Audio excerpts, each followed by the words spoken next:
Gravitycast. Hey, welcome to World Building Wednesdays, episode 2, where we're going to talk about the Cat Warrior coloring from episode 1, and we're going to get into a little bit of environment design. Welcome everyone. For all the viewers there, why don't you go ahead and say hello in the chat so I know if you're here. Hello, Biku. Good to see you.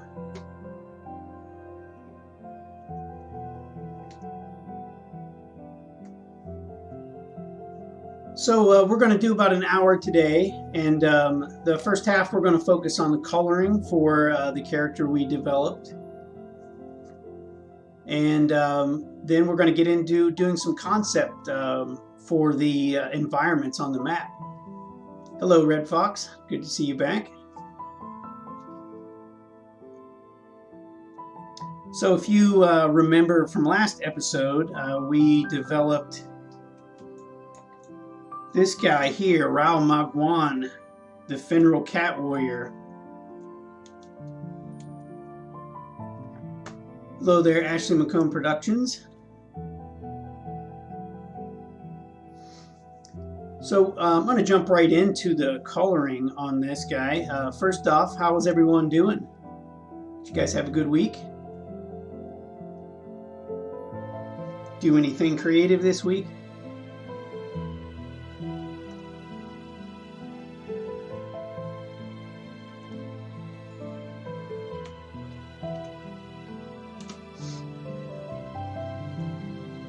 Oh, thanks. Glad you like the outlines. I'm going to go ahead and ditch the sketch here, so we just have the outlines. Yeah, this is how he looks all cleaned up and all finished.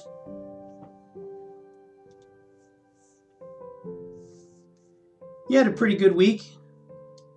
Prepping for this, had a good week at work. Living that quarantine life, I guess.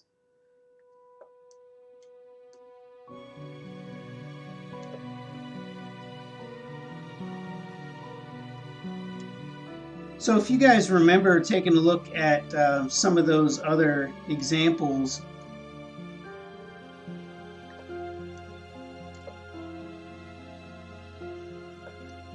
I kind of have an established art style for this already. So we already talked about some of the lines. I'm using a very thin, solid black line for the line work here because I wanted it to match that kind of traditional, old school Dragon Ball, Dragon Quest outline style. And then also the shapes also kind of mirror that a little bit. There's nice round bubbly shapes, not a lot of hard angles in this because I wanted to kind of give it that, you know, late 80s, early 90s kind of RPG feel. And then I also picked a color palette. You'll see over here on the right hand side of the screen, I basically went through and selected two versions of a color, a light and a dark, and I'm sticking with those for everything that I'm doing to make sure my color palette is consistent. Because those are the kind of three things when you're developing a style is going to be your line quality, or the type of line that you can get. In this case, is a thin, solid line. And then the other thing that you have to take into consideration is your shapes. So I'm doing a lot of round shapes in my characters, a lot of full shapes. They're very filled out, thick, kind of bubbly almost for the style. And then the next thing to take into consideration is kind of the mood or the genre that you want to do. If you took a look at the heroes that I had there and the color palettes that they have, very bright. Let me turn off. You can see just the general colors, very bright, very bubbly. So I want to carry that all the way through and be consistent with my colors. Now you can see that I have shadows here but they're blue actually, and they're not even black, so they're very light. And I'll show you how I get this effect. And I chose this to keep it kind of light and airy, and doesn't feel too heavy. It's not very intense subject matter. It's supposed to be fun, so I didn't really want to use dark shadows. And I'll give you some examples of how you can really change the mood and the feeling of this just by changing up the shadows a little bit. So we're gonna lose these heroes here, and we'll go ahead and jump right in. Turn my ink style back on here. And so I have an ink layer, and then right underneath of that I have a color layer that's completely blank. So an easy way to do this is select your ink layer, and then I'm going to choose the magic wand selection tool, and I'm going to click on the areas that I want to fill in. And I'm actually on the ink layer while I'm selecting these.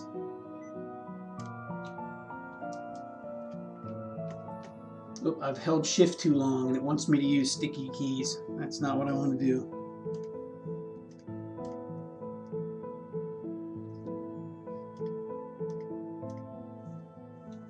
So that's a really quick way to do some fills. Looks like Biku already knows that trick, huh? I'm actually spoiled because I started working with Procreate on an iPad, and they have reference fills. So I can have an ink layer and I can set it to a reference layer, and it'll automatically fill the layer below based on those outlines. I really wish something in Photoshop would do that kind of time-saving trick, but I'll take what I can get, I guess. This is not that much work.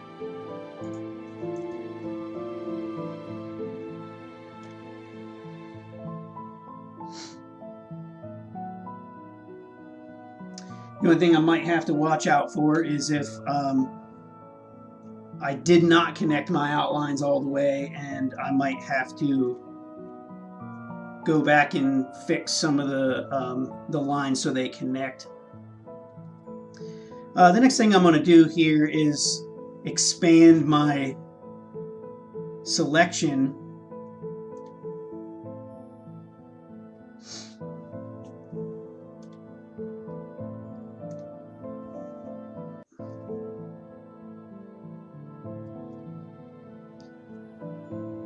Because I want it to spill out over into underneath of where the ink lines are. I don't want there to be any kind of extra space around those. So now I have a selection made. You can kind of see that a little bit maybe. And I'm going to get off of the ink layer and go down on the color layer. And if we recall here, this is actually a Siamese cat, so I want to make sure that I'm using the appropriate colors for this.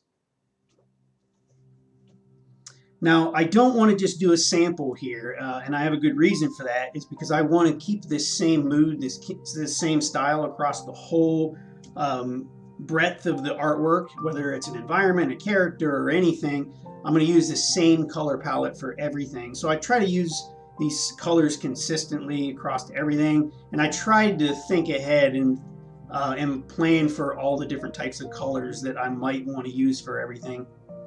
I have a set of colors already, probably pretty close to this. So it looks like the Siamese cat is going to be like the black in the face there, and then some kind of tan color, which I have those colors already available in my color palette over here. So I'm going to go ahead and I have kind of an off-white that I can probably use for this particular one, and I can always change it later if it ends up not working out. So we'll go with this like really light brown.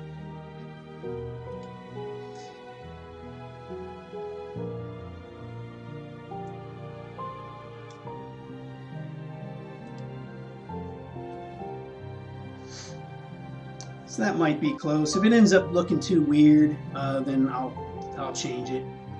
But like I said, I can I can go back there and fix that at any time. So let me move Mr. Cat up here out of the way.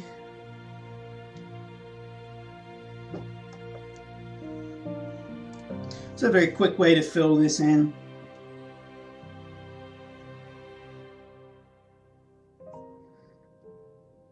Next thing I can do here is do the same thing for the segments of the cat. Whoops, I'm on the wrong layer. Always got to check that. So I need to go back up to my ink layer. I'm going to select the face, and also actually shouldn't have done the tail because that's the thing that's going to be colored in black there. So, and then I'm going to go select, and I'm going to grow that selection a couple times, so that'll grow it a little bit and go underneath of the ink lines. And then I'm going to go select the black that I have, which ironically it's labeled black, but there's no black in this art style at all. The black is actually like a charcoal gray.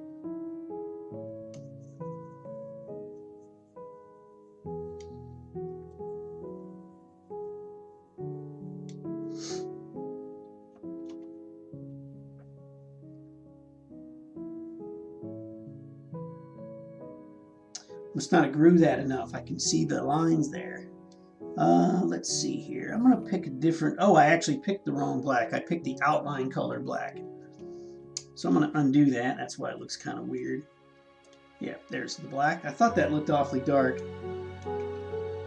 Yeah, so this is actually as dark as the blacks actually get in here. So the blackest thing that we get is actually the outlines.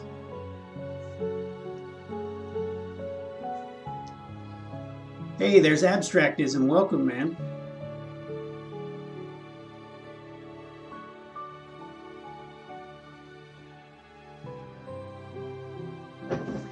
So I'm going to take a look here at the eyes, which it looks like from our sample here. We got some light blue eyes. I already have a light blue.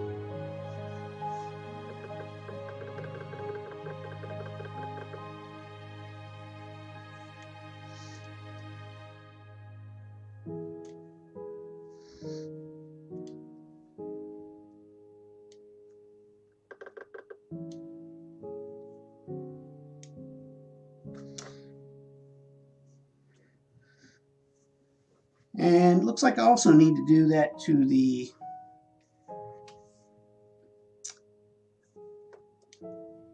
ears as well. Kind of missed that one.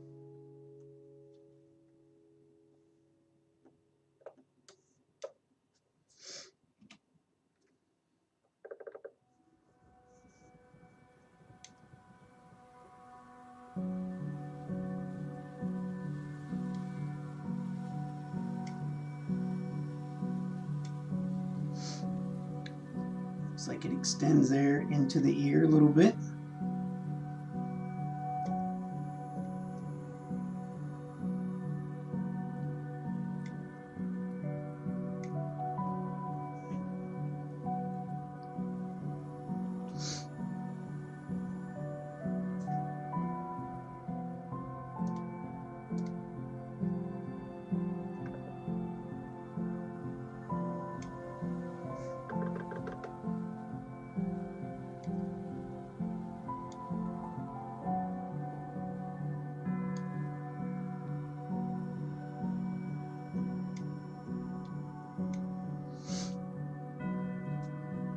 And I'll probably mess around with that a little bit more, but that's pretty close.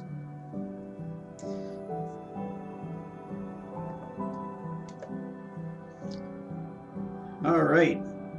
So what are we thinking that we can do for some colors on his sash and pants? Anything that anybody would have in mind? So we got blue eyes and we got some warm colors here for his fur. Looks like, well, I'm going to go ahead and color in his feet too. I missed those.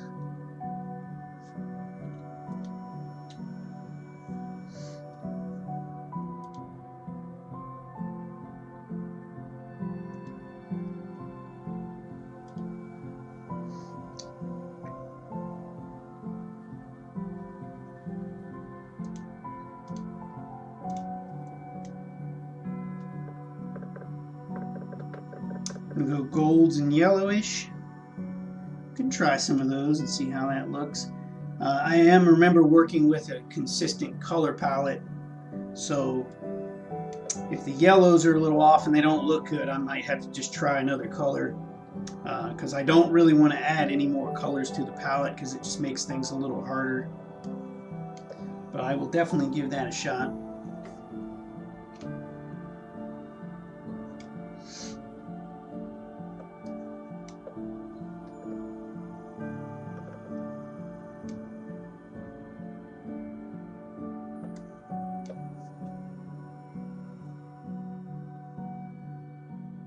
So you're going to have a gold theme. So Abstractism is asking if he's going to have a gold theme. Ashley McComb Productions is asking, what is the other cat character wearing? Should they be wearing similar colors, or is it important to differentiate? Oh yeah, I guess Biku said don't forget the other hand. That's probably important. The other cat character does look different. He actually, in his little bio that I have written for him so far,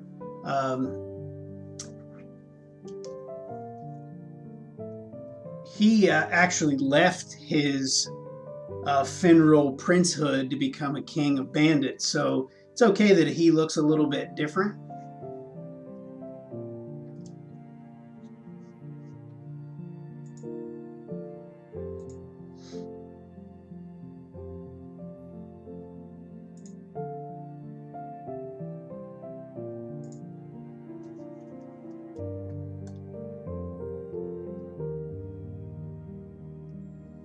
But I will show you the other character just so we can have a look.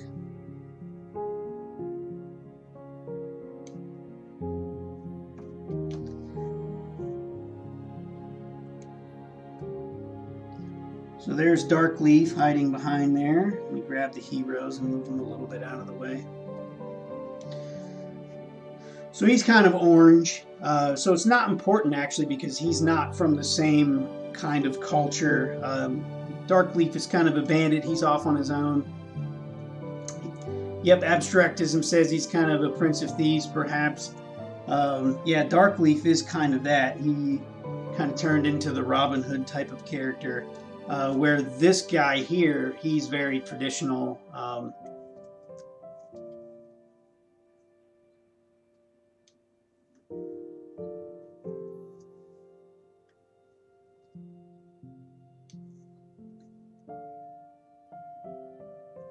So I'm going to go ahead and try some color palettes here in that kind of gold. We'll see what happens.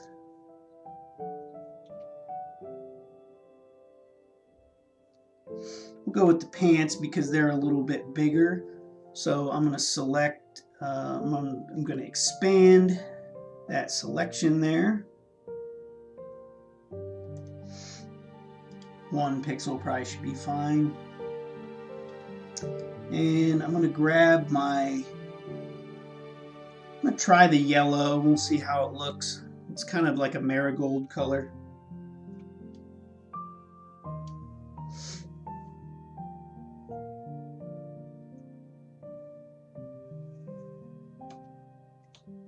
Whoops.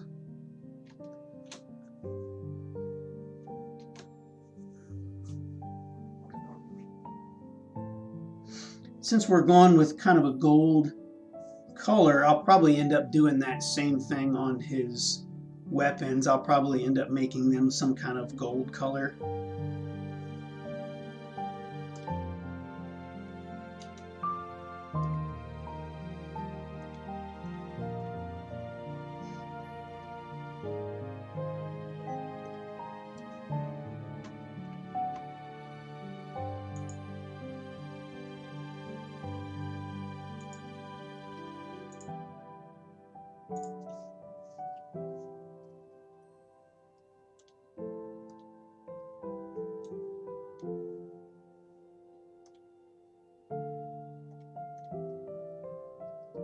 Sword's going to be a tough one. That's got a lot of stuff going on in there. So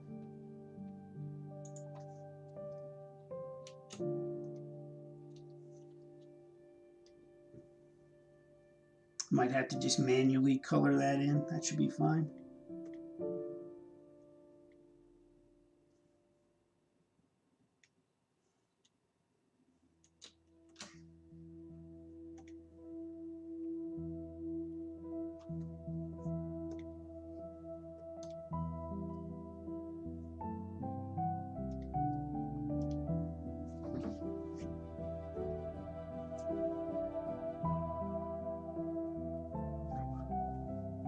So Abstractism is asking, could they still be regular steel, but the hilt and the inlay could be gold? That might be cool. I can try that. I could do like where that swirly pattern there, that fantasy paisley that I talked about.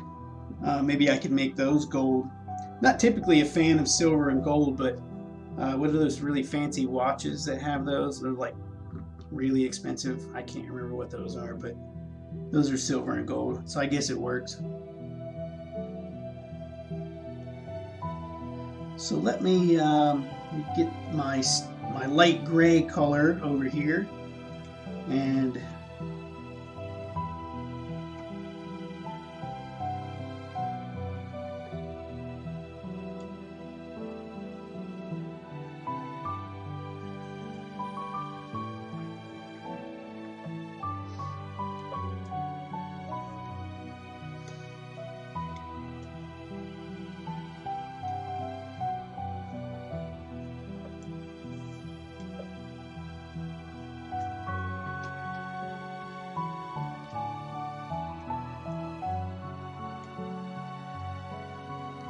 going and touching up a few details there that I missed that couldn't get with my magic wand tool, so apparently it wasn't that magic, but that's okay. Oops, let's not do that.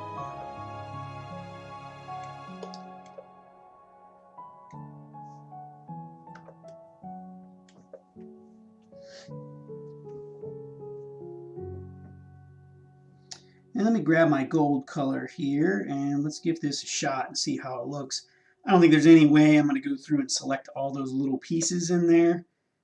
So I might just manually paint that in really quickly with the gold color.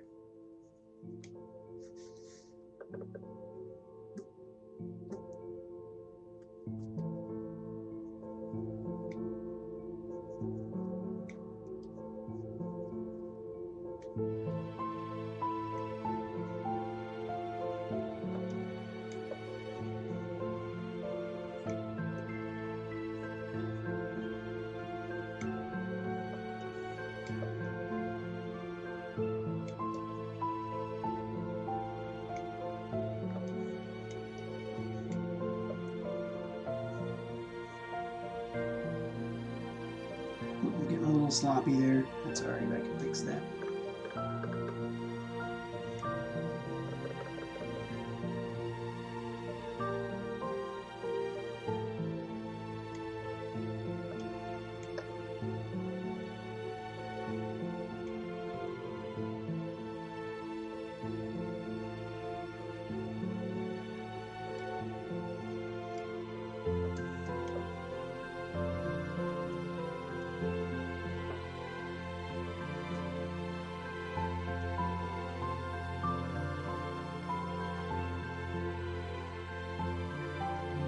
Abstractism was saying the gold is pretty soft unless it's not going to be like gold.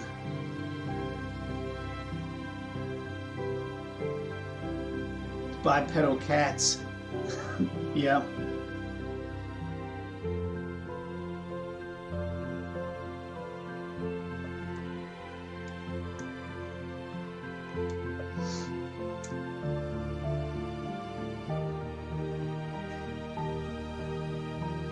I think we're going to have to probably mix in some different colors here. What are we thinking so far? We like how this is turning out?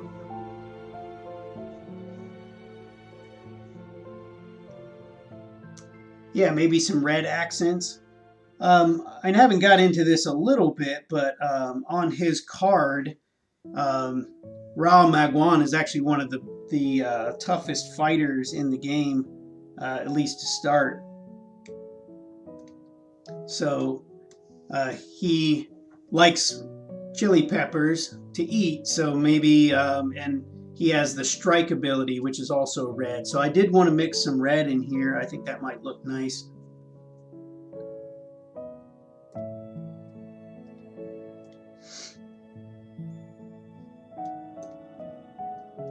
And I do have a red already in the color palette here.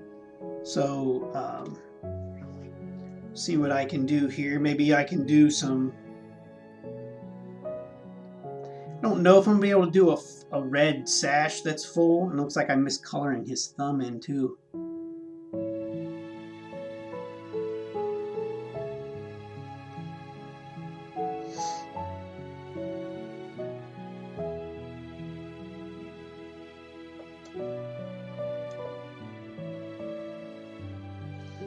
I mean, I can try the full red sash and we can see what happens here.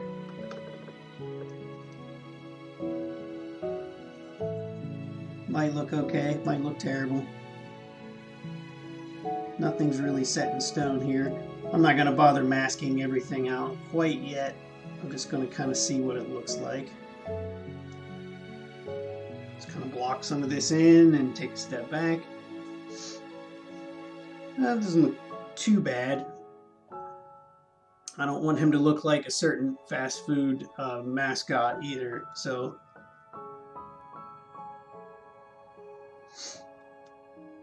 I do also have an orange that I can do, but that might be too close to the color that I have in there already, the yellow.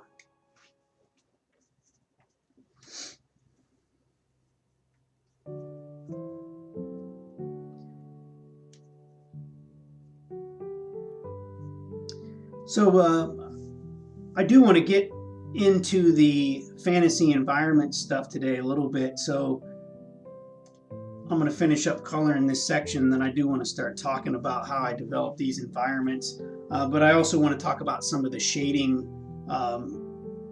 and how I get the shadows and how that contributes to the style. So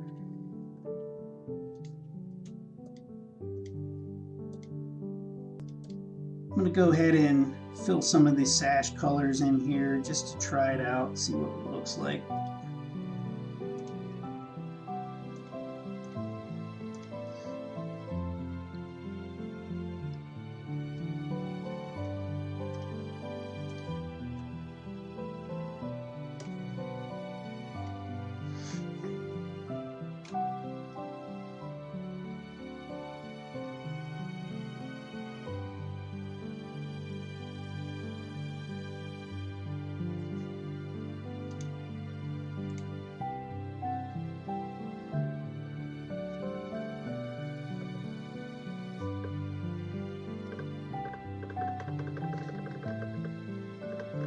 Go ahead and fill his thumb in so it's not hanging out there.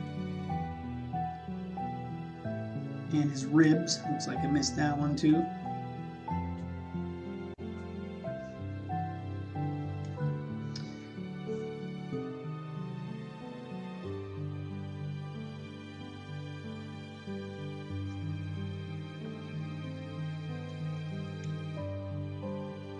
So what do we think about the red here? How does that look?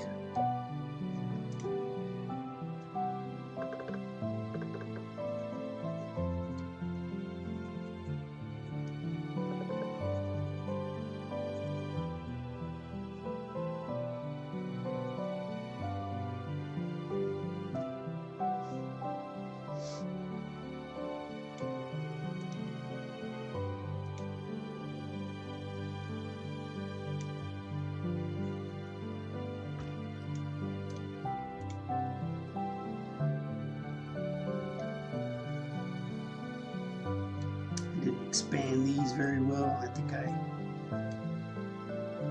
hit the wrong button by accident.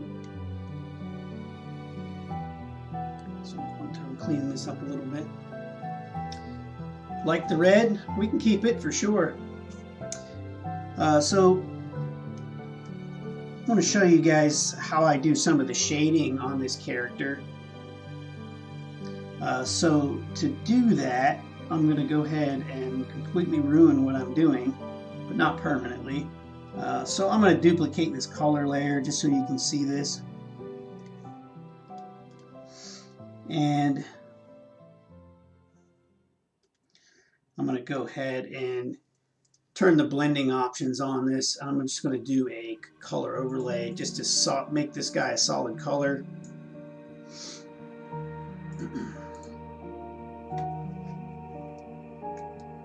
Yellow in the sword doesn't feel right. Yeah, it wasn't my favorite.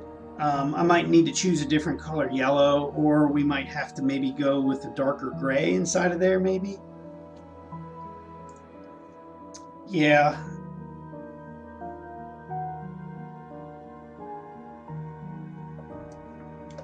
I could also try those in red as well, or something like that, or I can try a few things. So when I'm doing the shading here, I'm going to go ahead and fill this in a little bit just so I don't have like these weird gaps like in the face. And I'm just filling these in for you guys just so there's nothing, no like weird spots to look at, so you can see the shading a little bit better. This isn't something that I normally do for production. I don't really need to do this. I think I'm going to lighten that up just a little bit so you can see the shadows.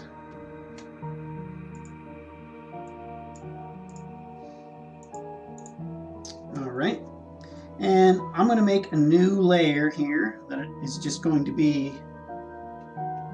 my shadows layer, and I actually have this blue. It's really weird to look at first because this is my shadow color. There's actually a very kind of bright blue, which doesn't really make much sense.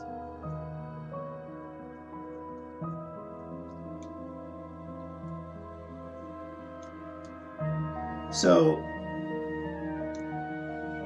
that might look pretty terrible for now, but what I actually do with this shadow is take this bright blue and I turn the opacity down because it's still very dark color, and has a lot darker value than most of the other colors in the color palette. If you take a look over there on the right side there, in the color palette window, most of those are very light colors, so even though this is a very kind of bold blue, it's still very dark in comparison to the other colors, so I can actually use this for a shadow color. So what I'm going to do here is I'm going to select that blue color, and I'm going to go ahead and start putting some shadows in here.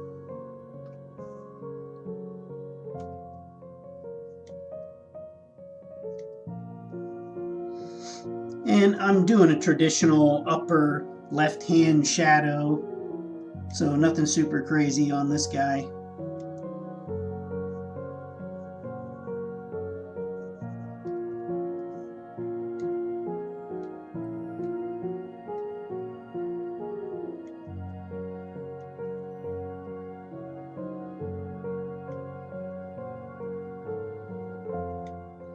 You can see that looks pretty terrible. But what I actually do is take this layer and I turn the shadow layer down to about 20%. So I have no black shadows in here. They're actually dark blue and they're turned way down to 20%. 20% is really hard to get with my pen on here, zoomed way out. That's close enough.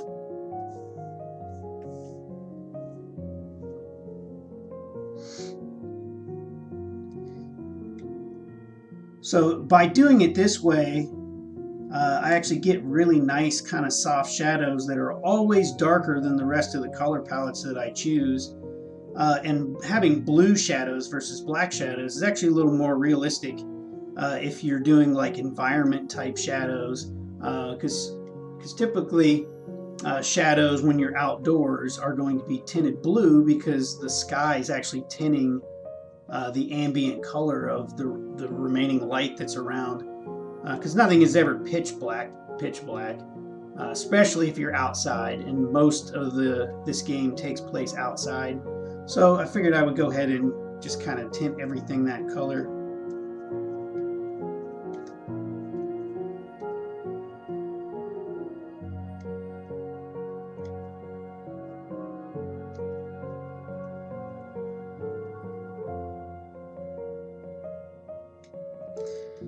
And I typically do shade like this with the colors turned off, just so they're not, the color values themselves aren't really messing with how the light is hitting on this, so it's not really affecting my judgment as far as where I think light should be going.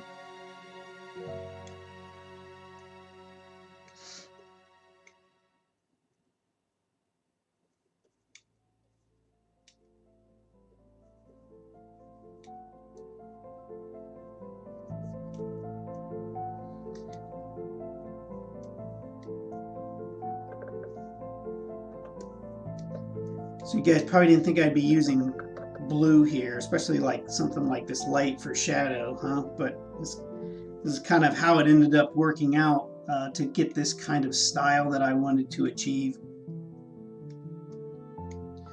And I'm just painting very loose shadows in here, and I can always go back in here and tighten these up, but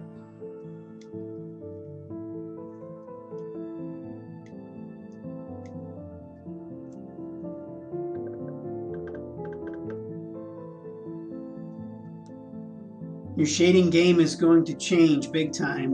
Biku, good. I'm glad this is helpful. Yeah, if you do shade like this, you don't have to worry about the colors. Now, see, if I turn this off, it's a lot harder to know.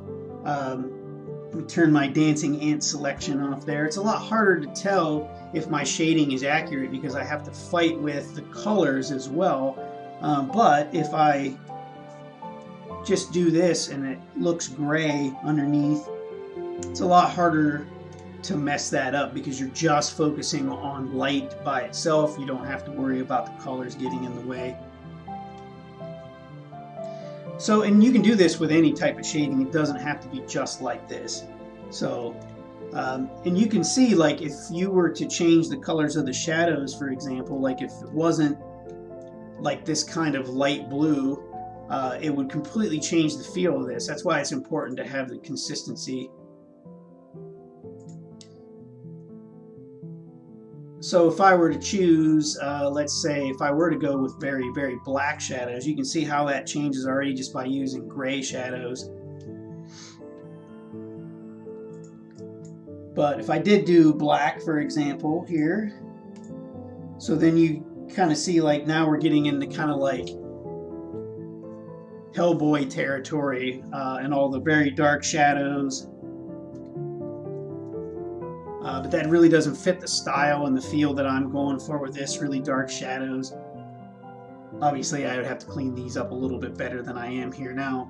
And you can also tell that black shadows are a lot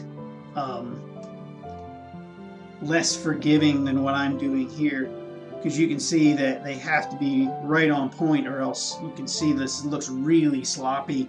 But because they're so light, so soft, I don't have to be as precise on a lot of this stuff. So I'm going to go back to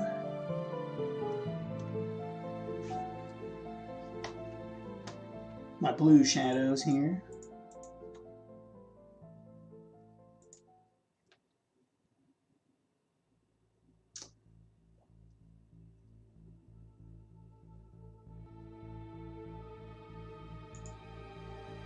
Oh, that would be a crash. All right. Well, I guess it's time to move on.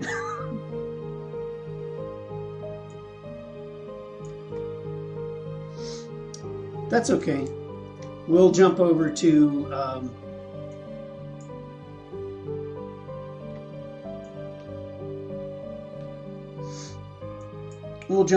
the environments, which is fine.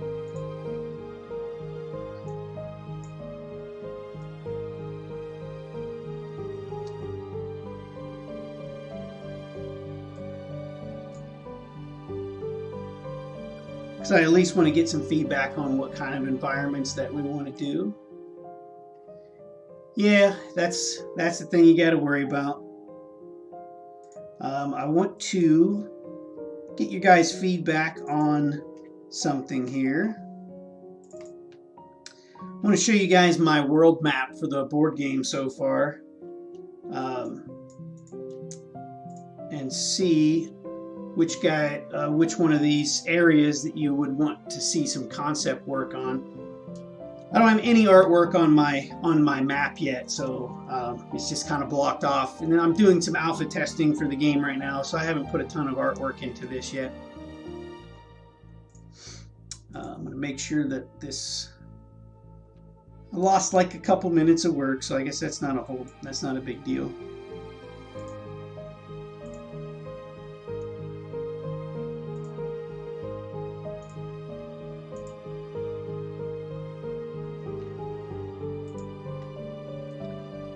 I think Biku told me to save often last time, and that's why.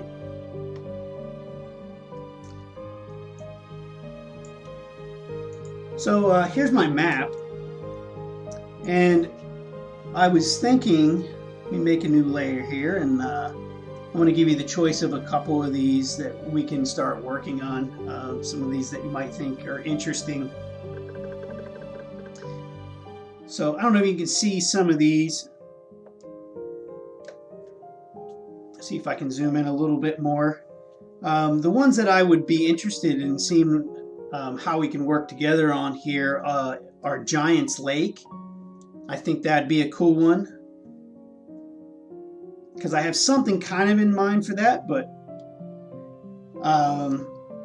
Mount Zen might be a cool place, and the Abyss of Sill Hall Dune. So we have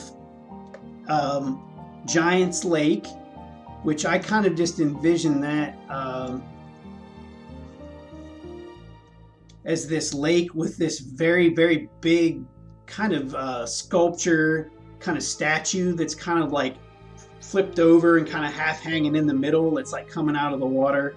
But that's about the only thing I know about that. I just thought that might be cool. And then, so that would be a lake up here with kind of like a statue coming out of it. That would be like a face or something. And then Mount Zen, known for its zinni flowers that can be found there, which is one of the ingredients that you can get in the game. It's one of the legendary ingredients that you can find. And the Abyss of Sill Hall Dune is another place that you can go to find some creatures. So this would be kind of like a cave in the ground that we can work on. So does anybody have any feedback on either one of those? So we have Giant's Lake, Mount Zen, or the Abyss of Sill Hall Dune. Any of those sound like they'd be fun?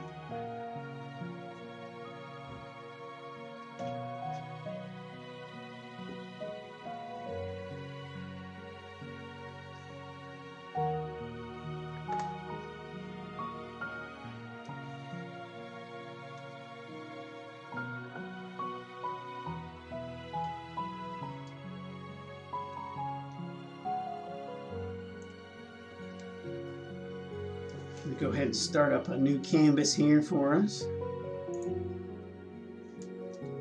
Biku says the Abyss. That isn't foreboding at all. Yeah, that just sounds like a place you go for a picnic, right?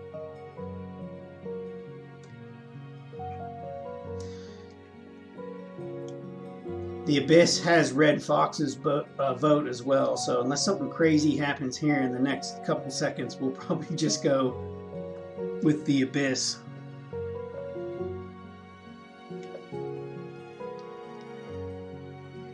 Ashley McComb Productions, let's dive into the Abyss. Sure, we'll go for it then.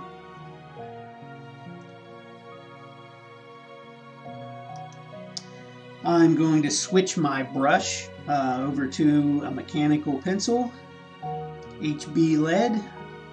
Should be a cool one.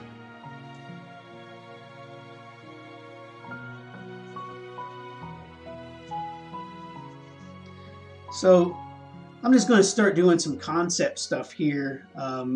Nothing super crazy. I'm not going to get into a lot of perspective. I'm just going to kind of do some rough concepts for this. So I'm trying to build this narrative here and why this might be interesting kind of along the way. So in order for me to even start, I have to have a story. Like, there has to be a reason for this thing to exist. So it has to be an interesting place in the world that people would want to go to, or else why would this be on the map? Why would your heroes want to go there? So we got to have some kind of interest here, some kind of intrigue. So like people are mentioning already, like, it sounds foreboding, sounds interesting. Like, we have to give this some kind of interest. All of these locations on here have to be interesting. They can't just be cookie cutter. They got to look cool, and also they got to serve a function in the game, and there's got to be an interesting narrative that I can tie into the game. So I don't know if I'm going to have this kind of be kind of like just a giant hole here that, like, moss and things are growing down here. And so what I maybe could ask you guys is, what do you think? Is this like a man-made structure? Like that this would be brick? Or is this some kind of like sinkhole cave that would kind of go down in, like this is kind of fallen in? Or do you think it might be cool if this was like some kind of structure and there's something at the bottom? Now, to give you a little background of some things that I have put into the game, this island was inhabited by giants at one point. At least that's the legend anyway. And that's one of the reasons why this town exists here. All of these people are trying to dig up all of these relics that are all over the island to figure out what's going on here. And I don't want to give away too much because that's part of the story.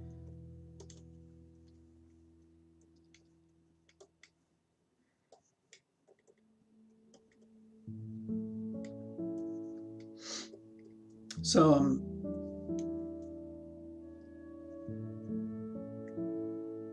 Biku's saying kind of like a structure, like a lost city.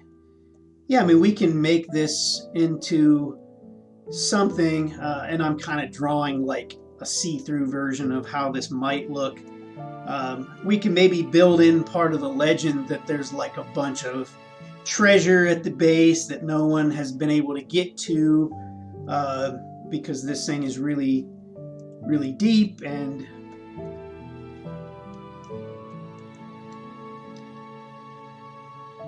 so it might be cool if maybe like there's like some kind of spiral staircase that goes like around the inside of this all the way to the bottom maybe.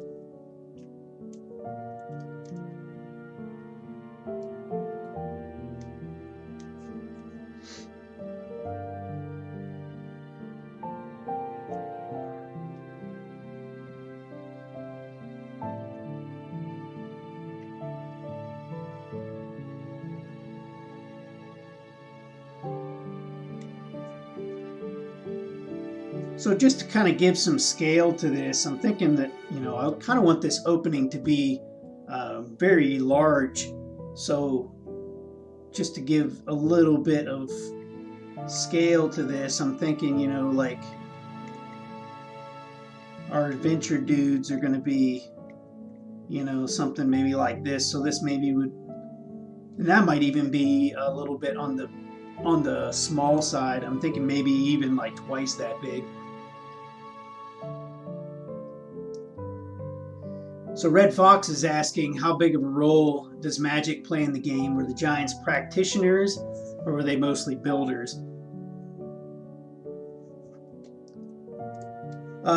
The playable characters really don't get to explore that a lot.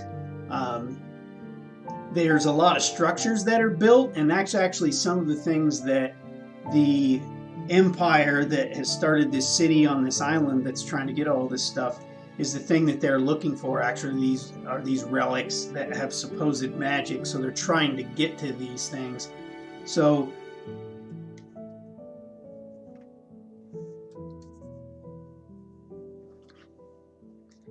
just as a rough idea here, I'm going to go ahead and start a new layer.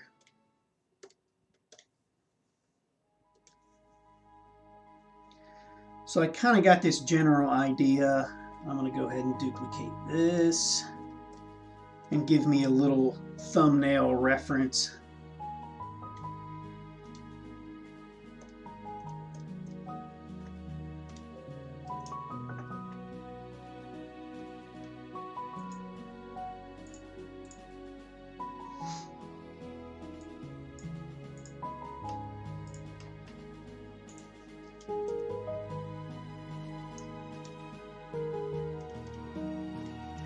So what I probably would be doing here would be looking for some references.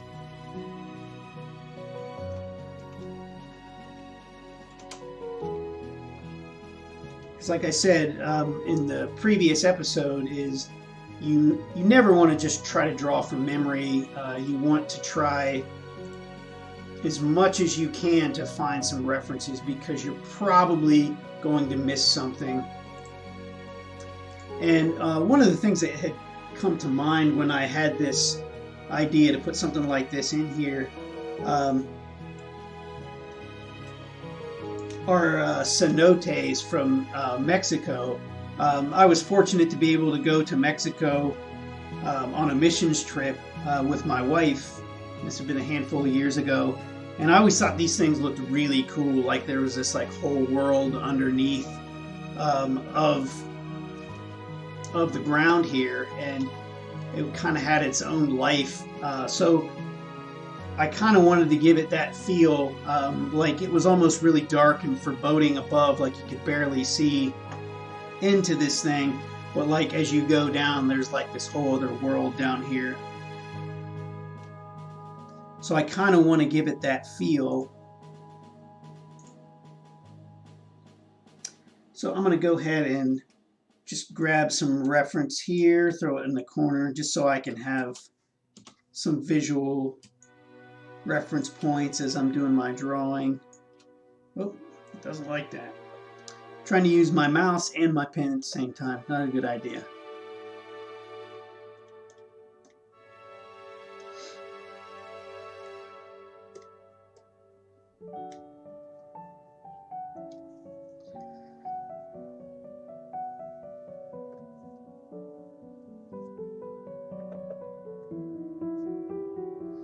So I'm going to stay zoomed out pretty far as I'm starting this.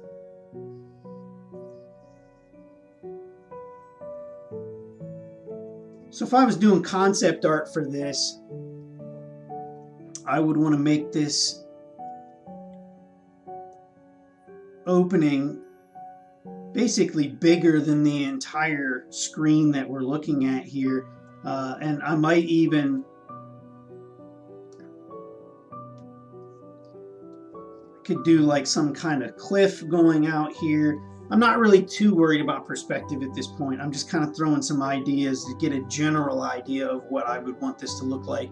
Then I go back in and clean this up a little bit better, because I'm really just kind of getting a kind of feel for how this is going to come together.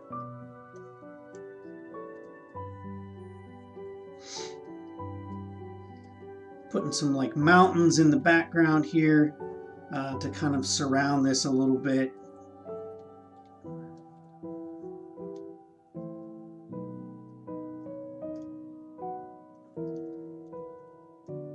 And then I can see that I definitely want a lot of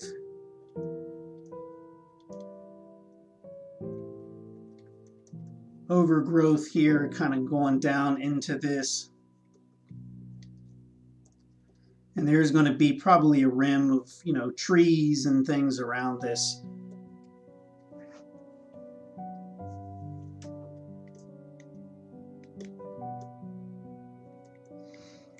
And I'm leaning on that reference there of seeing that vegetation kind of like hanging down into this.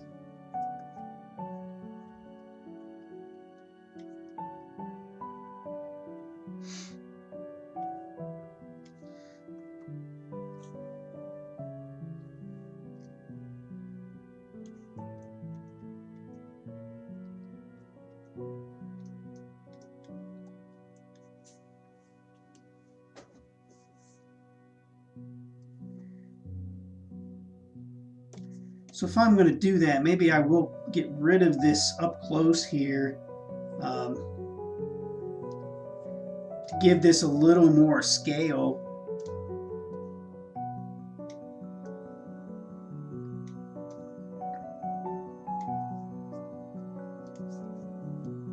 Whoop.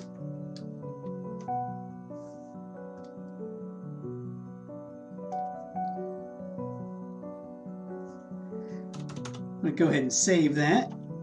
So at least I start my auto save, huh?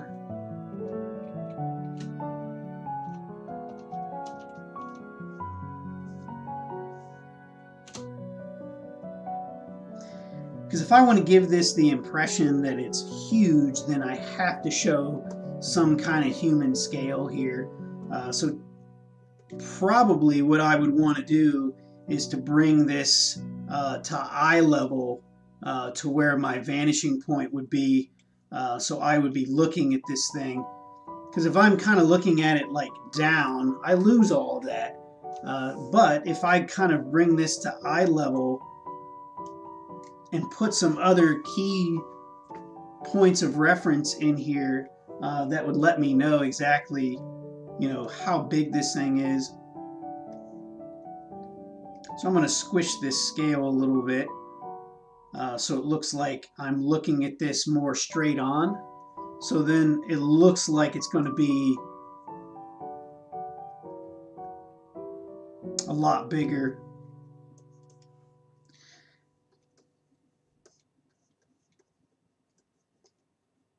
So then I can put some vegetation around this.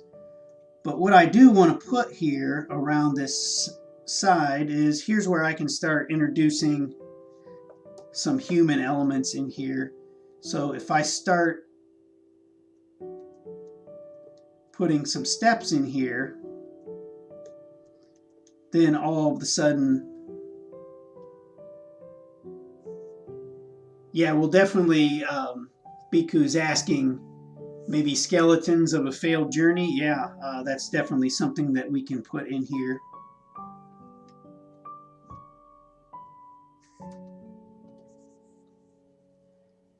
It's very Indiana Jones-ish. So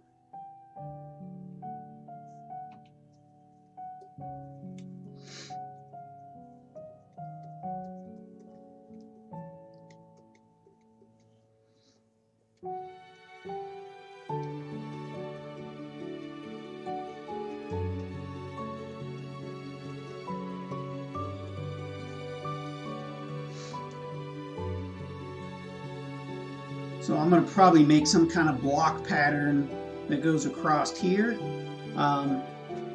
Yeah, we'll definitely make it look like there's some loot in the bottom of this for sure.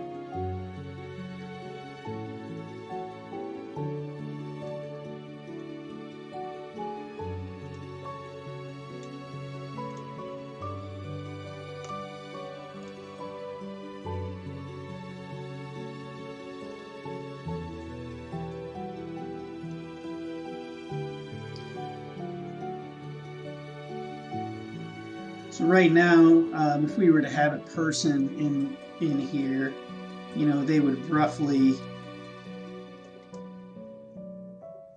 be about that big. So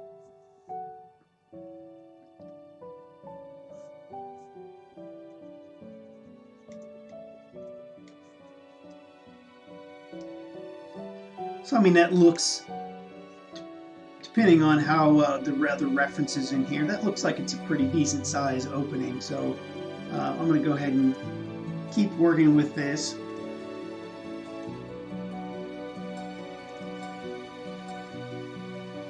But what I want to do for sure is make this very interesting. So to make this look more like an actual structure, what I'll probably do is work some of these brick patterns in here, so they're not just a bunch of squares, that I can actually make it look more like a structure and work some of that pattern in here as part of the bricks.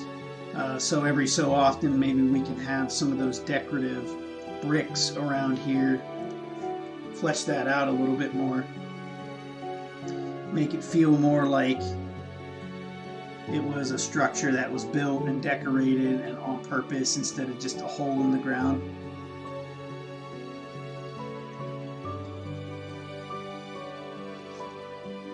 And I can even make the steps smaller if I want to, if I start feeling like this is a little too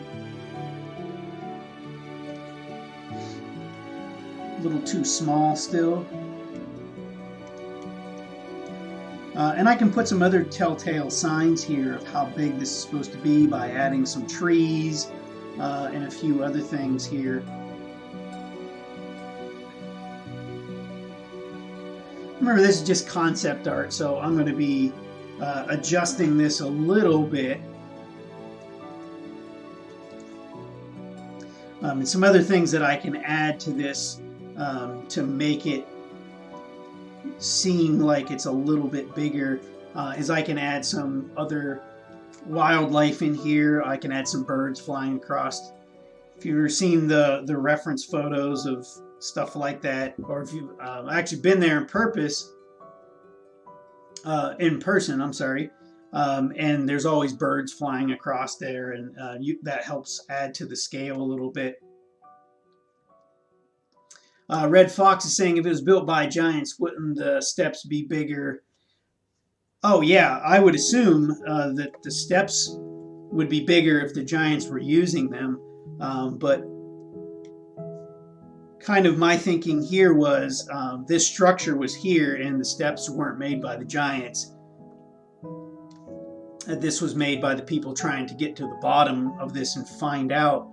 I thought it'd be cool to maybe have like these steps go down and then they kind of end.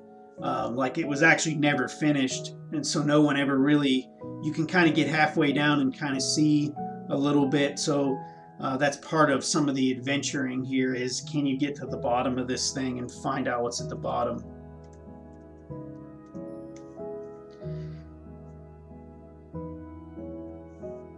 So what I'll probably do is, I have a reference in this cenote. I would probably lean on some other things here, some other ancient ruins, to figure out like what's gonna be a good source for this. Thinking I would probably, since this is kind of little jungly maybe, I might look at some ancient Aztec, Mayan stuff to see if I can take some inspiration for how some of these structures might come together a little bit, how these brick patterns might look. And like I said, that's kind of important to pull from things that we can reference as being ancient, and have a point of reference. So whenever we look at it, it's, you know, even in a fantasy world, we can recognize, oh, well, that's old because that feels old to me, because that's our perspective looking at this. So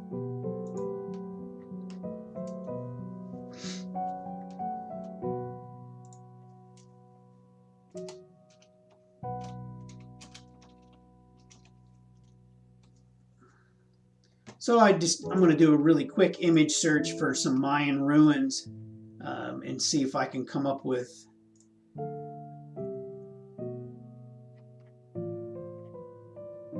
some examples of how I might do some brick patterns and block patterns.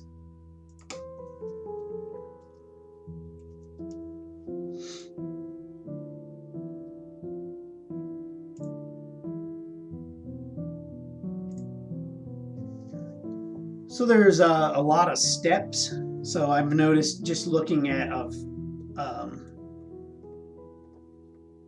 there's a lot of these type of patterns that are kind of like alternating things like this. whether they're up or down. So maybe I can work some of those kind of patterns into this. Obviously, there's a lot of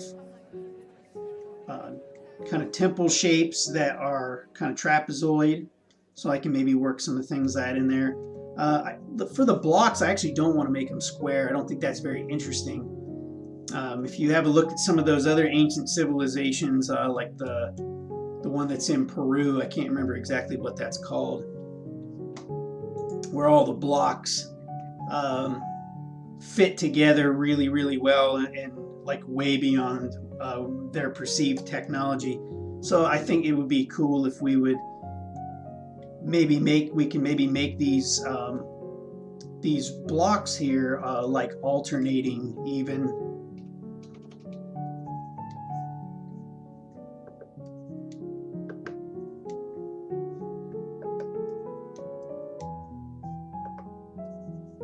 So the decorative blocks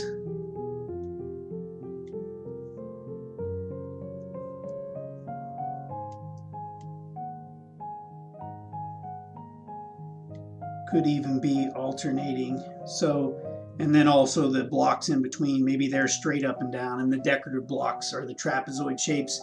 So there's lots of cool things that we can add to add a lot of detail into this. You know, and I can add some other things in here like openings along the way where maybe water is pouring out, stuff like that, that would add just a little more detail and interest to what's going on here. Oh yeah, Abstractism says Machu Picchu. Yeah, that's the place in Peru where with the 20-ton blocks that have like no space in between them and they're perfectly cut.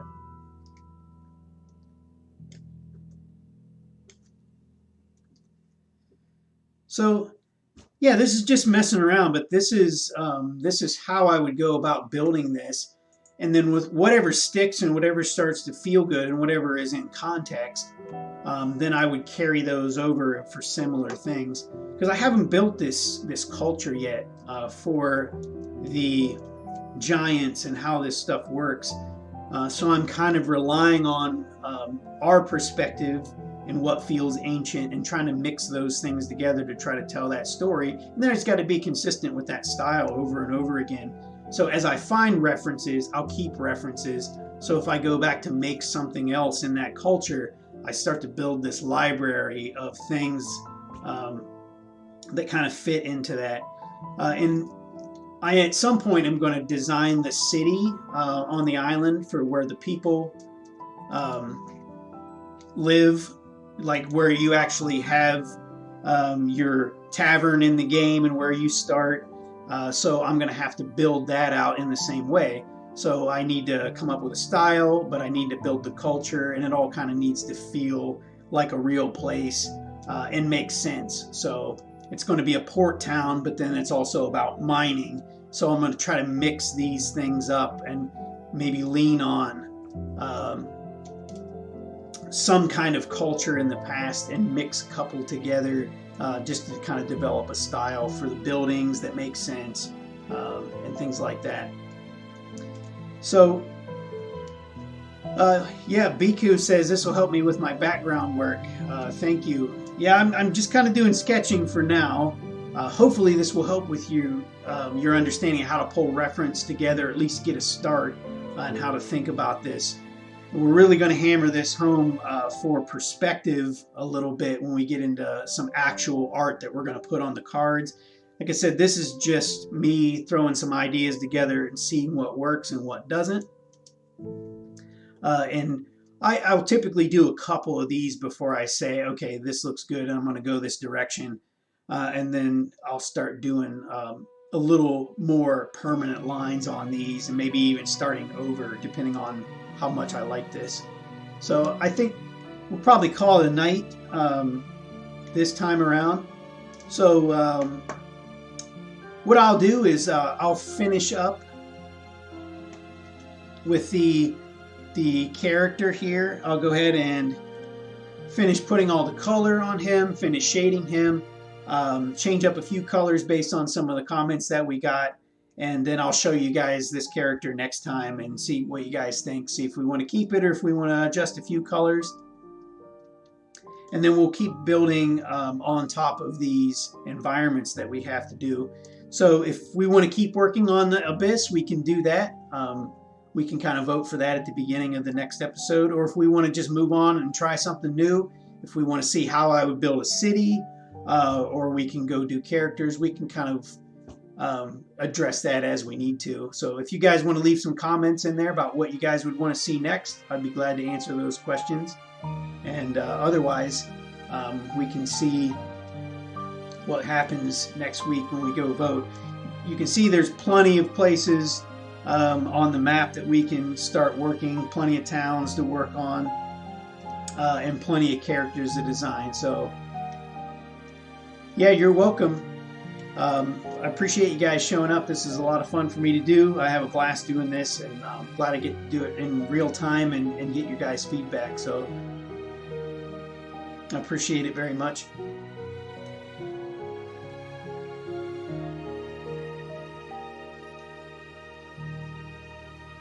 And I hope to see everyone next week. And if you can't catch the live streams for whatever reason, some of you may have seen that I do the fast forward episodes. They're like 5 minutes long, where I kind of recap everything and point out where people have contributed. So I plan on doing those and putting those on Facebook, back on YouTube here, and I'm trying to get on Instagram TV as well. So there'll be a lot of options to watch. So again, thank you guys very much for showing up today and contributing. We're going to build an awesome game world here, and pretty soon I'm going to have some announcements here for the game. You're going to see some more actual game stuff. I'm going to have that full-blown announcement coming up here, and a little bit more about Gravitycast games, how it works, and how I see that stuff moving forward. So again, thank you guys very much, and I hope you guys have a great week.